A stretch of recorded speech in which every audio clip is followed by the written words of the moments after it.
Welcome back to Woodworking with Wes. Currently in the shop we'll be working on a kitchen, and the client has asked us to build a solid walnut island countertop. We're going to make it 2 inches thick. It's going to be 40 by 70. We went and purchased this lumber from our lumber supplier, and we're going to show you all the steps that we have to go through to select and size and cut around the spots that we don't want in our surface in order to make a really nice walnut countertop for our client for their island. And we're going to go do that now.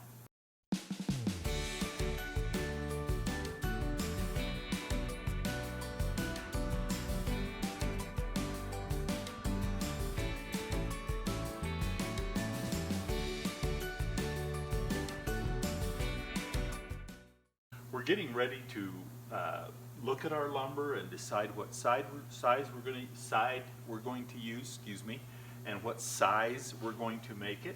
So we're going to examine each piece. Now, we're going to be 40 inches wide. I have a total of 55 inches of width in my lumber, but of course you can see we don't want to have this piece of sapwood showing on the face, and so we want to cut around different things, and we've got to take off the rough edge. This is going to be a finished piece all the way around. There's not going to be any live edge piece to it. So we're going to do that. Now, I've looked at my lumber and I've decided I want to make this piece and this piece right here two of my main pieces. Nice, straight, smooth grain. And we're going to build off of these two pieces. Because of our sanding capacity, we're going to have to build our countertop two 20-inch wide pieces and then sand them through our surface sander, and then we're going to have to glue those two pieces together to make our 40-inch top and do the rest of the sanding by hand. And so we want to build two pieces that are 20 inches wide by our 70 inches long, and I'm going to use these two pieces right here as our center pieces for each of those sides. Now, as we look at them, we want to make sure that we are all nice dark heartwood on the top. If you notice, if we turn this piece around, we've got a little bit of sapwood showing. So this is going to be the back side of our board. So this is going to be down. We're going to turn around. We're going to have this be the top side of our top. And we're going to trim a little bit of this away on either side. We're going to joint one side and then trim it so that we take away any of the sapwood that might be showing. So we'll start with that piece, and then on our other 20-inch piece, we're going to start with this piece.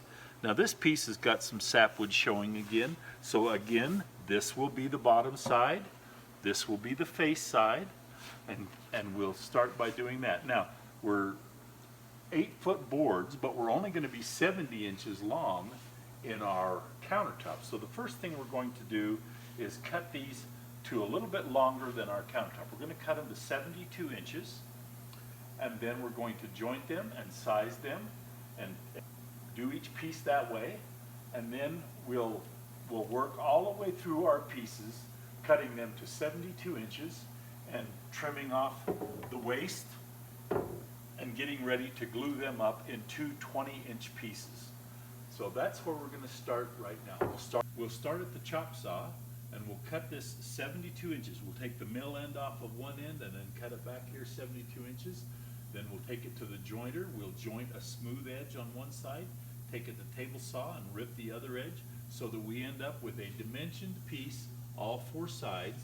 And as you can see, we're very thick, and we're going to try to maintain as much of that thickness as we can, because we want to end up, this is 8-quarter stock. We went to our lumber yard and bought 8-quarter, which means it's 2 inches.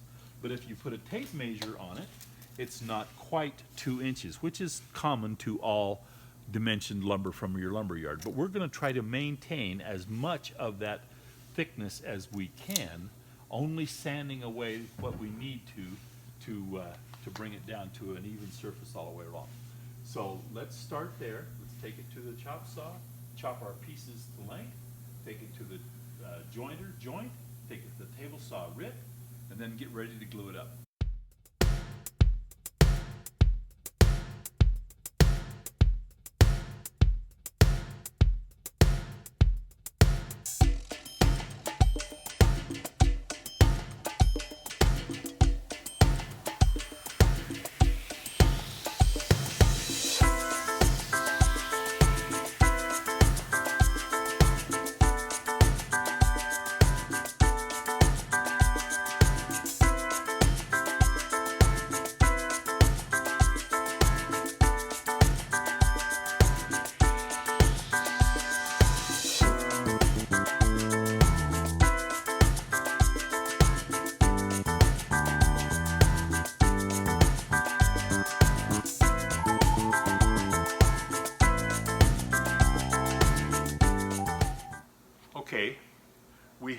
completed the dimensioning of our lumber. We've cut it 72 inches in length so that we can trim it after we get it all glued together. And we have ripped to size all of our pieces. You can see that we have all these pieces here. And I've kind of grouped them so that we can divide it in half. We're a little over 20 on one side and a little less than 20. And if you put it all together, there's our 40 inches. So what we're going to do next is we're going to glue it up. Now what I did in my dimensioning is I cut away any sapwood, and if you remember I had a really wide board and I didn't want to have a big wide board, and so I split that wide board so that my pieces of wood were all similar in their dimension. One of the other things that I did was I made sure that on the outside edge I had a good dark piece that would be the outside edge, because some of the edges that we have, like this piece right here, we have some sapwood showing, and so we put it on the interior, and on the outside we used a piece that didn't have any sapwood so that the edge of our countertop will be nice and dark. And so we've done that on both sides so that we have dark on both sides. This is going to be one half and this is going to be one half. And we're going to glue those up and clamp them and let them dry overnight. And tomorrow we're going to surface sand these through a wide belt sander, and then we're going to glue the two halves together and finish sanding it out.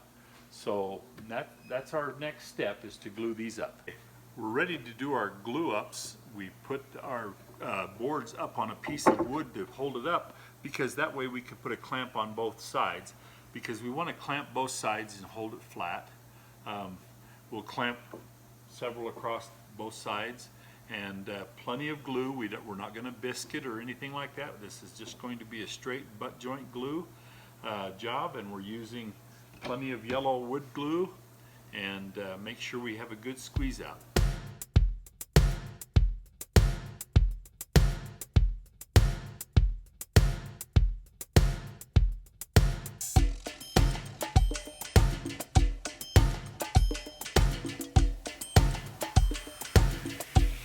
Though we're going to trim it afterwards, we'll hold the ends as close to flush as we can so that it makes our trim much easier. Look at that squeeze out. That's what we're after. Look at that good squeeze out. That tells us that we have a good joint, plenty of glue.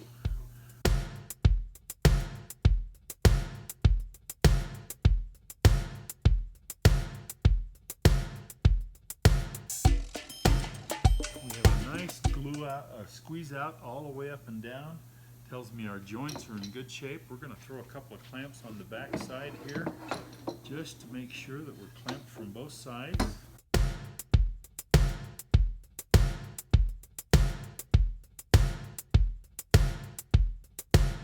There we go. All right. We're going to let that sit overnight, dry really good and hard. We're going to glue up that one to go along with it, and then in the morning we'll run through the drum sander and sand them both to the same thickness, and then glue up the two halves.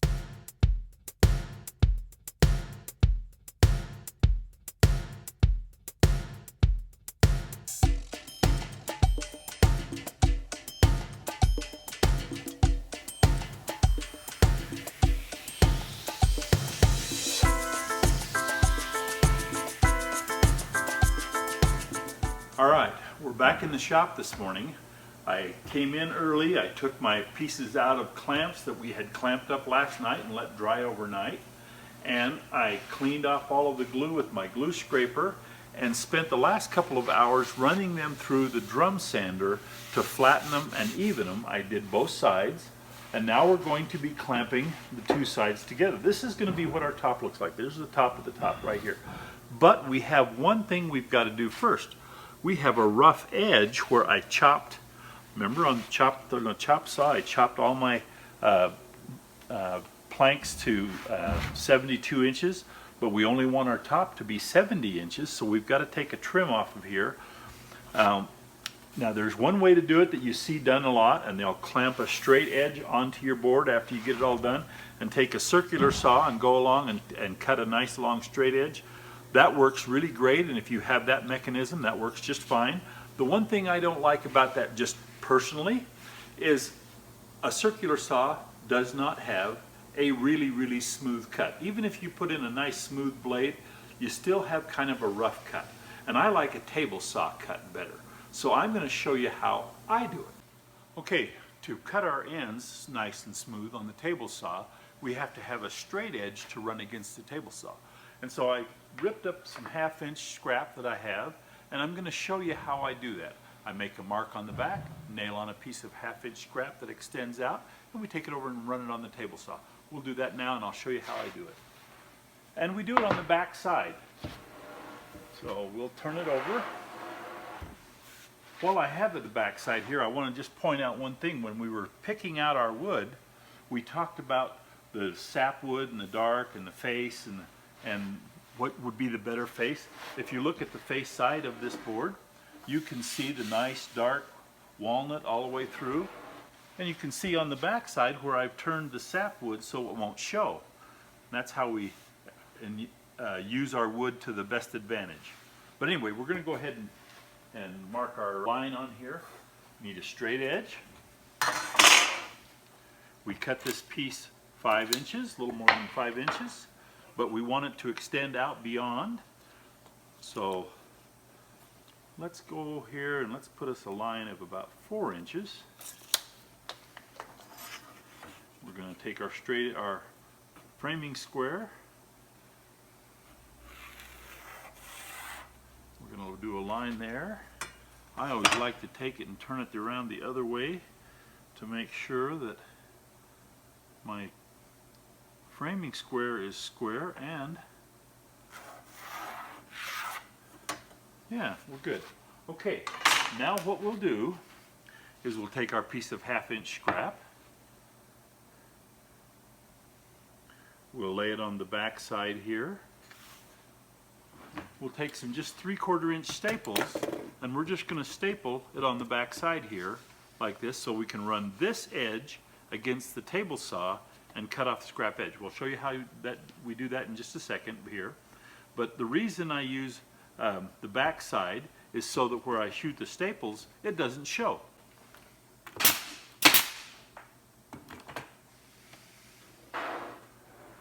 Okay, this is the edge that will run against the table saw, and we're going to make a cut right about here. So we're just going to cut right through both of these pieces and make us a nice straight edge. And we'll do the same thing to the other side, and we'll do the same thing to our other piece. And then we'll have all the pieces the right size, end-to-end length, 70 inches. We've already got them cut to width the way we want to, and then we're ready to glue up. All we have to do is just square up the ends. And that's the way I like to do it, because it just gives me such a nice smooth table saw cut on my end. We're getting ready to cut our piece on our saw. We've set it so that we'll take off just a little on the end. I cut an additional piece of 1/2 inch to just lay out here on the end of the saw so that it holds my board level and so that my cut is square. We don't nail it on, we just lay it out here and we let the wood ride on it while we cut. So I'll do that now, and you can see how we do it.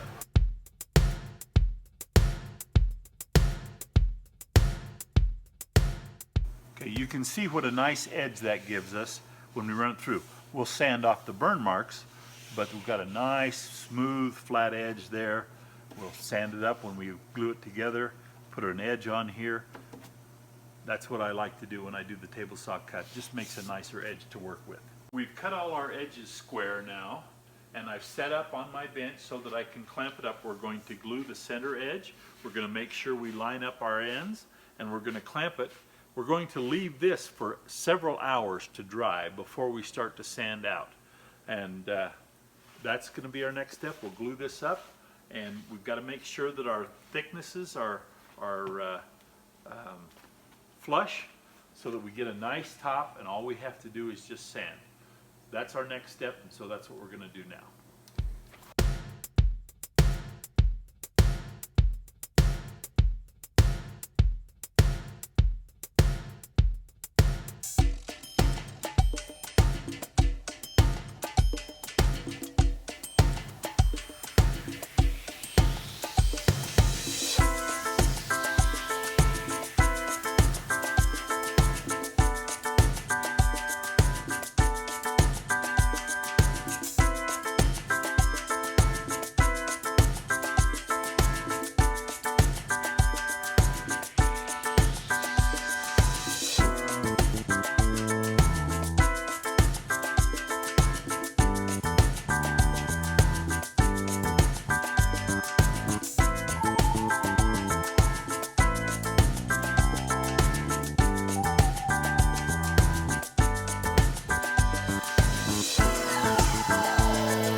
Okay, welcome back to our third day of working on our walnut countertop for our island. The first day we glued up the two halves, and then we ran those through the sander, and then we glued the two halves together on the second day. We sized them first a little bit, and now we took them out of the clamps, and today I came in and I sanded my top a lot. I was a little uneven on my center seam where I had glued the two halves together. I worked that down with a belt sander and then went back over with a finish sander, and I've sanded it all now down smooth.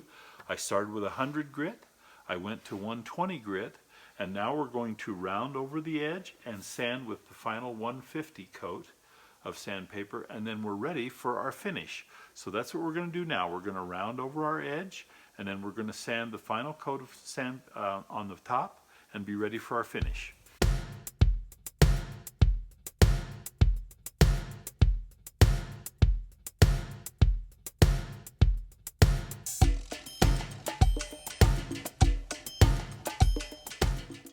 For the round over, we just used a 1/4 round over bit, 1/4 inch round over bit. That's what we're going to do for the edge. On the bottom edge, we already put a 1/8 inch round over, so it has kind of a soft edge on both sides. We're going to sand this edge, sand our edge with a sander, and sand our top with a sander, and then we're ready for finish.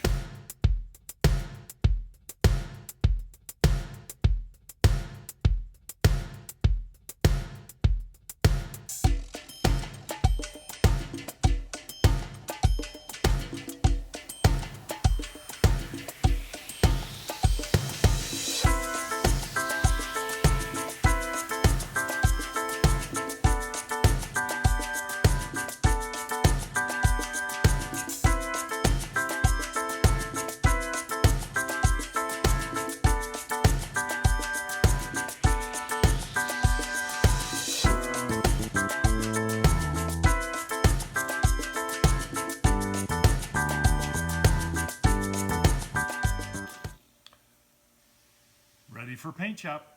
We completed our sanding. We are over here in the paint shop now. We're going to stain it with a very light walnut stain just to darken it down a little bit and even up our wood. I've got a mix here of dark walnut and a little bit of lacquer thinner to make it a very light stain. We're going to stain the edges first, then we're going to stain the top of it. We're going to be using a staining sponge. I like to put my stain on with a staining sponge. And then we're going to wipe it off with just a clean paper towel and rub it into the grain and make sure that it really brings out the grain of the wood. So you can watch as I do this, and that's our next step.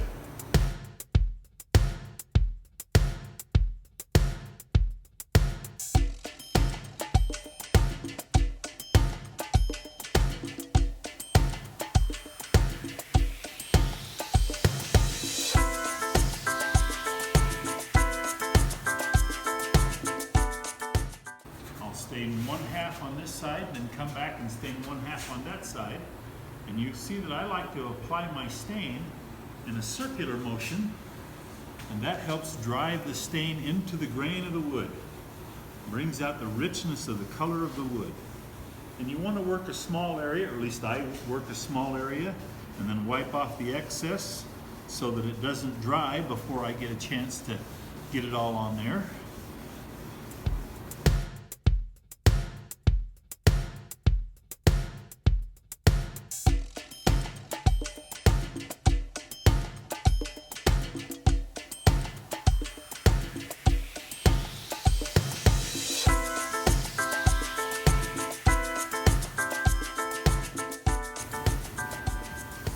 That's what we're looking for when we stain. Nice, even color all the way across, back and forth, really bringing out the grain, highlighting the grain features of the walnut and the beautiful, rich, dark walnut color that the stain brings into it. It'll lighten a little bit as it dries, and as we put finish on, we won't be quite this dark, but this is the way we start. Now we'll do this half over here.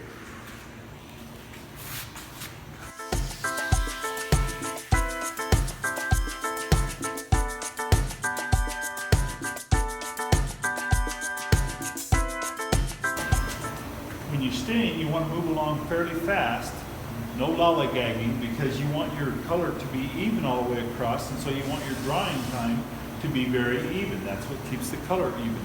But you can see how this really brings the grain to the wood.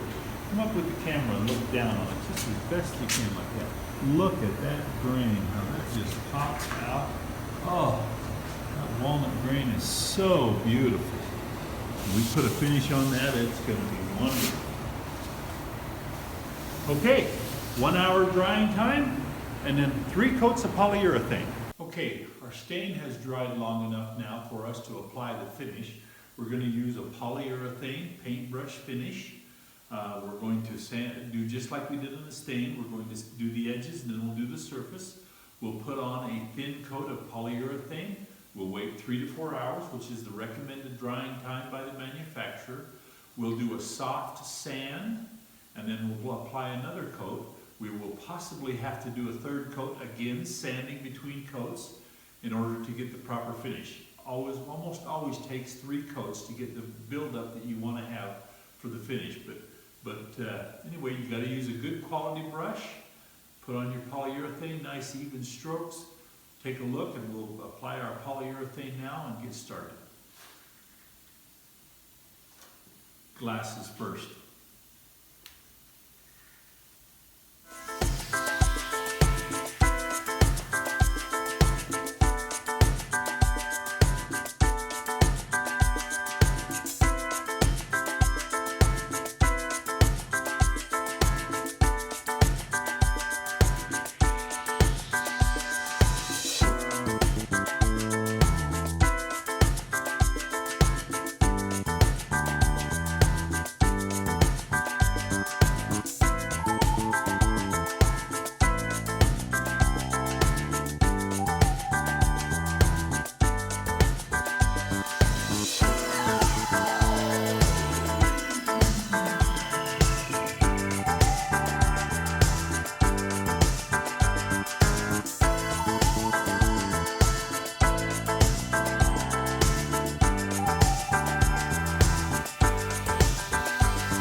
Okay, we've got our initial coat on. I have the wrong brush. We're going to get a different brush for our next coat. I thought I had the right brush, but sometimes you make mistakes. And I have the wrong brush. This went on okay, but not as good as it should have. And so before I put on the 2nd coat, I'm going to get a brush that is the right brush for doing the polyurethane. That will give me a much smoother, nicer finish. The initial coat, we're okay, but we'll do a better job on the next coat to make sure that our client ends up with a beautiful top. Hi, it's been a few days since we were in the shop working on our countertop. We're done now. We've got it installed, and you can see how beautiful it looks on her island.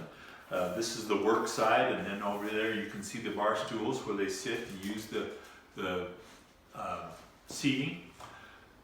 One of the things that we talked about in the shop when we first got started, the first coat of finish we put on, and I said we had the wrong brush. I kind of wanted to bring you up to date on that. After sanding the surface down and getting ready for the next, I had used a very fine synthetic bristle brush, and it was the wrong brush.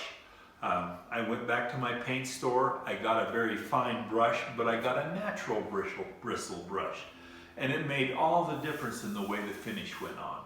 I sanded and gave 2 more coats of polyurethane, so our top now has 3 coats of polyurethane, and it came out just gorgeous.